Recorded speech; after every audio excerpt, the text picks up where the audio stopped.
Hello YouTube, welcome back to my channel, Gym Shed Guy, with me Steve Lewis. I'm in my shed. This is why I'm called Gym Shed Guy. For years I was just training here. I've entered bodybuilding competitions, beating people who train in massive gyms, just from training by myself in this little shed. At the moment you can see a Smith machine, it's just been used to pull the bikes. They've got my old Carrera road bike. They've got my old GT mountain bike. And down here I've got my new Giant Defy. It's Advanced Pro 1. So it's got full Integra, full carbon wheels, disc brakes, hydraulic disc brakes. I just put a few things on it. I've got my Garmin in the front. I've got one little Lazine light on it. I've got a big Lazine light. There we go. It goes on the front. 1100 lumens. So I can ride like a midnight. Lazine 150 lumen backlight. A new Giant, it's a waterproof saddle bag. I did have another one on the old Carrera, but it's a bit old. It's got some holes in it. And with the right bag left, so I'll get a waterproof one. I finally got 2 water bottle cages. For on the Carrera I had 1, the GT I've only got 1. So I've got 2 now, so I can go a bit further without having to worry about drinking. A new little bike pump. I haven't used it out yet, but I'm sure it works quite good. Today is very windy, really windy. It was so windy and wet yesterday, I didn't even bother going out. So I'm going to go out today. Not sure what it's going to be like. Probably be a bit slower because of the wind. I have to take it easy on some of the hills, it was wet. But I've got my goggles, my glasses, some gloves, neck scarf, hat.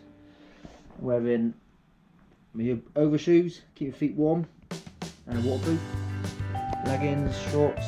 I've got a long sleeve base layer and I've got these woolly over sleeves on, arm warmers.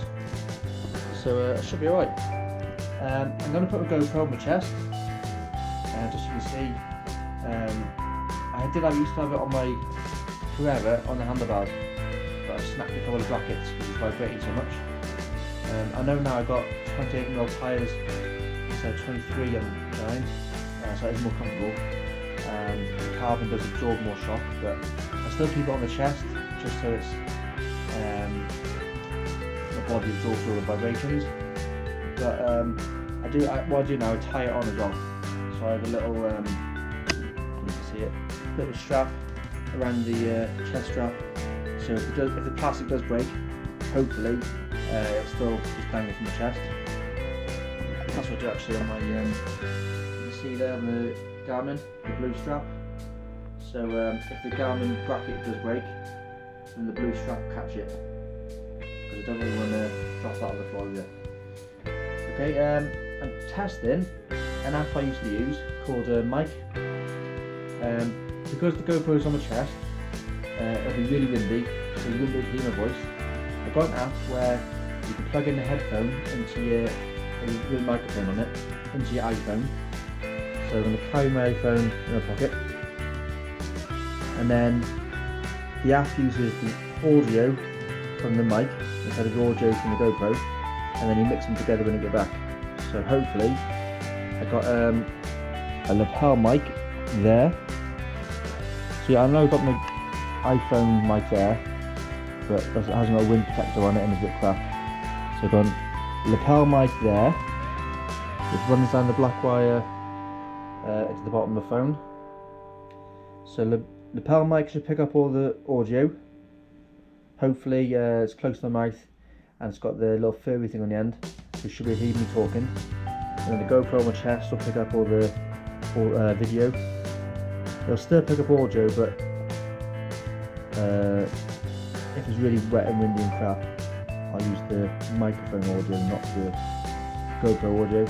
Yeah, I might have a little chat, talk about what I see, talk about what I feel like. And when I get back, I edit it, chop out all the crap bits.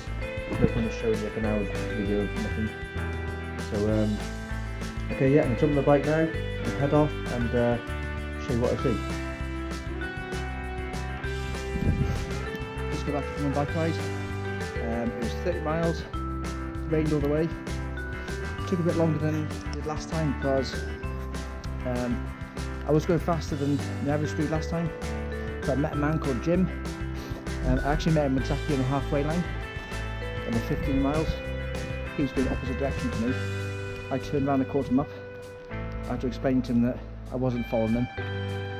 It was actually my 15-mile marker. He asked me where I was going, and then he's actually come to Abermule as well. He's actually coming to, I met him at the halfway line. I followed him. I had to explain to him that I wasn't following him. I turned around to chase after him. It was actually my 15-mile mark. Got chatting to him. He's actually coming to the same place as me. So I could have gone a bit faster and left him, but I thought it'd be nice to have a chat with him. Actually, I did the whole 15 miles with him, chatting to him. I went a bit faster than him on the uphills because he's got a pannier badge in his back, and he rode 70 miles. So I slowed down a bit on the straights, and I left him on the last hill because he said you might as well push on.